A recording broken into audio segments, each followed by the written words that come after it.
who was her son, and her. The Lord grant you that your husband.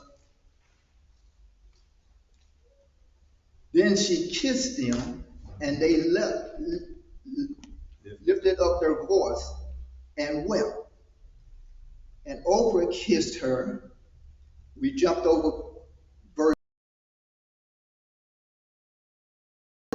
10, 11, 12, and 13.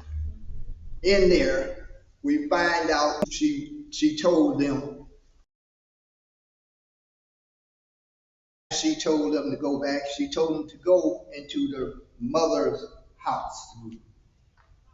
What verse is that? 9, maybe 10. And if surely will return unto thee thy people. And he said, turn again to my daughters, which I will go with me. And there yet with your sons. Okay. Unto her two daughters-in-law, go returning each one. Verse 8. It says, and Naomi said unto her two daughters-in-law, go. And the Lord deal kindly with you, as ye have dealt with the dead and with me. She doesn't say here, especially in this male-dominant society, go to your father's house. She says, go to your mother's house. Why would she say, go to your mother's house, when the father was the head of the house?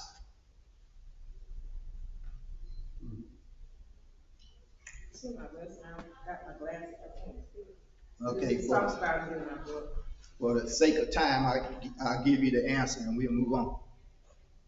The father was the head of the house. He was the head of the wife. It was his house. But she says here, go to your mother's house, because she was trying, what she was have been saying all along when she told them to go back, is that if they kept going with her to Bethlehem, the chances of them getting a husband from the Hebrews were very slim. They stood a better chance to be married in Moab, in their own country, amongst their own people. So she was trying to get them to stay.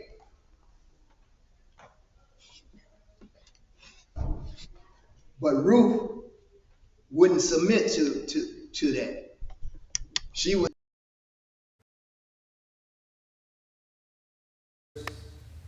And they said unto her, surely we will return with thee, verse 10, unto thy people. And the women had a compartment or a house in the house, a room. That was their room. Okay. And she could comfort her. Huh? She could bring comfort her. Bring comfort to her and teach her about relationships with how to get married and so on. That only a mother could do.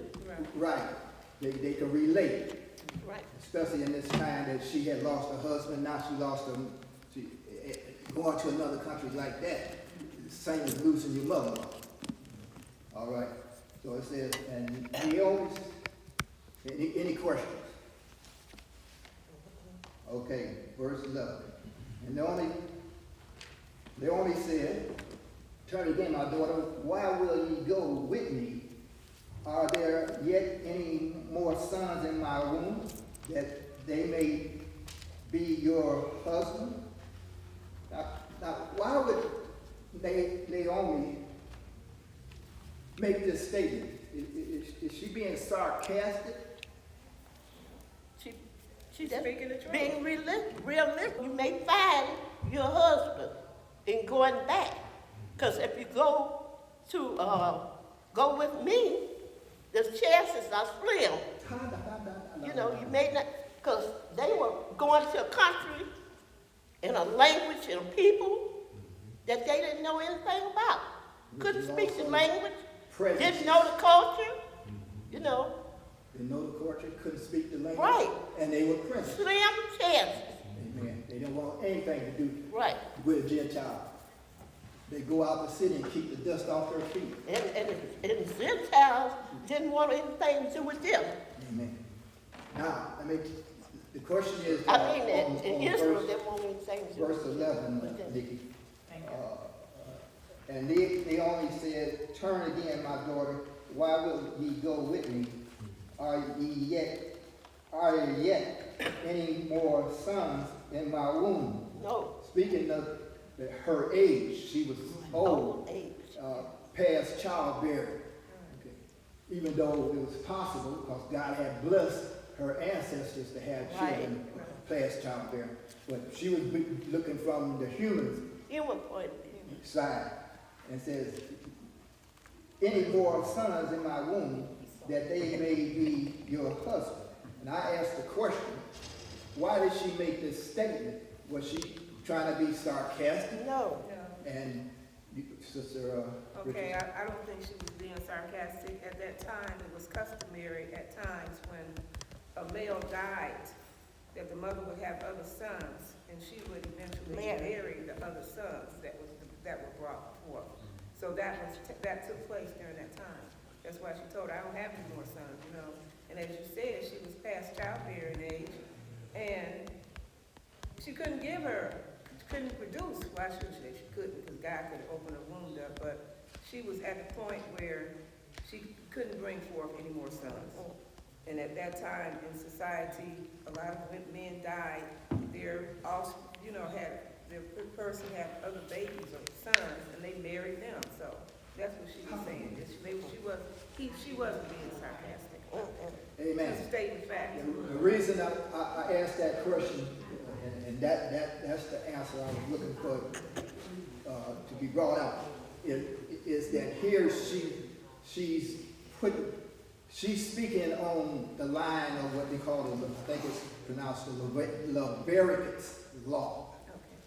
That if the husband dies, that meant that his lineage ended with him. So the law stated that if he had a brother, that brother would Marry. Marry his wife. would take her and have a child, and the child would continue to be hers, not his, but would be hers, and that lineage would continue on. So this is what she's saying about she had no more, and even if it was possible, she covered that. Even if it was possible for me to marry and have a child, would you still wait till he grew up and be able to have children? Right. So she was painting a dark picture here to convince her to go. Yeah, she was And- using practical sense. Practical sense. You read verse 12. But she's using that law. But that law was only in the Hebrew law. That wasn't a Gentile law. Okay. So we're talking about the covenant relationship that Israel had with God, and we see God is blessing on that basis, the covenant relationship. Okay. Now, verse 12. "Turn again, my daughter, and go your way, for I am too old to have any husband. And if I should say I have hope, if I should have a husband, also tonight, and should also bear sons, would ye tarry for them till they were grown? Would ye stay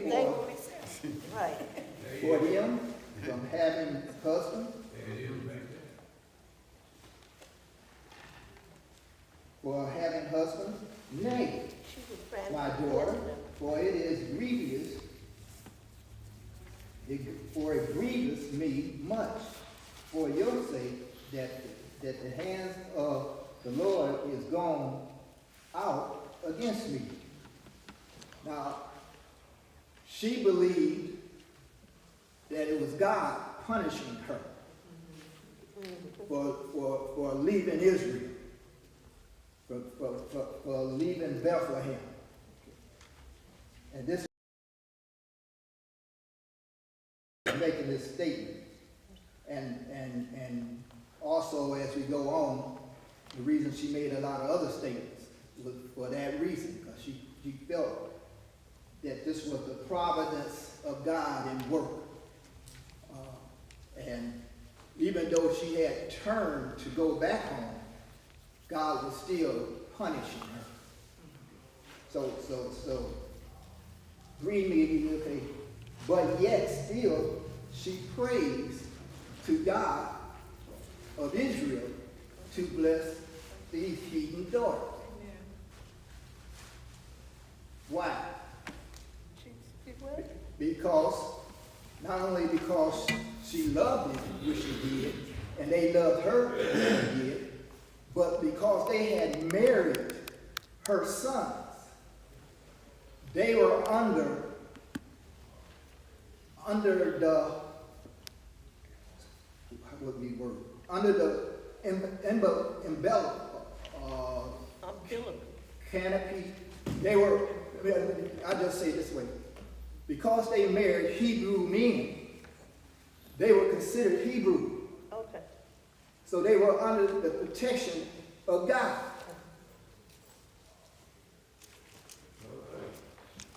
So it goes on that, where we at?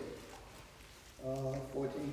And he lifted up her voice and wept again, and Oprah kissed her mother-in-law, but Ruth clave to her. Oprah kissed her mother. Now, that wasn't a kiss of endearment, just like Naomi kissed her and Ruth. That wasn't a kiss of endearment, a kiss of love. That was a kiss goodbye. See you later. It's the end. Separation is coming here. That's what that kiss was from. Oprah kissed her, is saying, I have heard what you said, and I want a husband, and I'm going home to be with my mother, that I will have a chance to be protected. The husband was considered to be the protection of the woman. He was her, well, all in all. Just like our hands, all in all. Protection, shelter. She didn't have to worry about a family. Okay, so moving on down. So for those who are coming in, we're in Ruth, the first chapter, verse 14, I believe now. And they lifted up their eyes and wept. And Oprah kissed his mother, and Ruth clave. This Ruth clave unto her mother. What that means is, just like the Bible, when it comes to marriage, the husband and his wife, in the law of God, God said that the husband is to cleave, or is to use a different name. Right. Leave And father they and mother. Yeah, they use a different name than cleave, but they mean the same thing. Means glued. Glue. To be glued Stick to become one, okay, with her mother-in-law. Okay, so here it's talking about oneness. Ruth cleaved to, where Ruth, she decided that she didn't want to take no chances with them Hebrews over there. She gonna stay home and find her husband. And she said, behold, thy sister-in-law is gone. Now, this is the third time. She's still trying to convince her to go home. And she said, behold, thy sister is gone back unto her people. Now, keeping, pay attention to what the words are saying. And she said, behold, thy sister sister-in-law is gone back unto her people and unto her God. Return thou after thy sister-in-law. And Ruth says, entreat me not to leave thee, or to return from following after thee, for whither thou goest, I will go. Now, Ruth is making a firm statement here.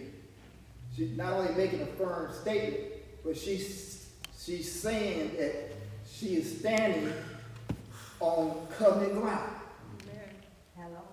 She believes in the true God. It says, I will go where thou lodgest, wherever that may be. I will lodge. Thy people shall be my people. That's conversion. She's saying she's becoming a Jew. Her people, which were Jews, Hebrews. And thy God, my God. Can I ask something here while you're going through this? Indeed? Yes, sir. What do we see here? In the whole book, just this verse, Where you are? verse 16. What do we see here that's taking place? We understand the methods. We see that what's going on. But what do we see here that God is moving toward? Remember that God is in control of this. Do we not see something here with Ruth coming back with Naomi? What is that a type of? Preacher, you hear me? Do everyone hear Ella's question? Do everyone understand Ella's question? Who wants to speak on Ella's question? What do you see here? Taking place here with Israel now is represented by Naomi. And now she's coming back to the homeland.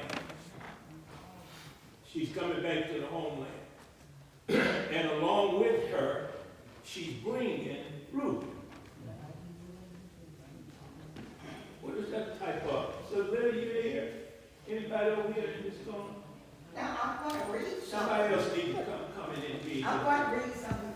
All right, come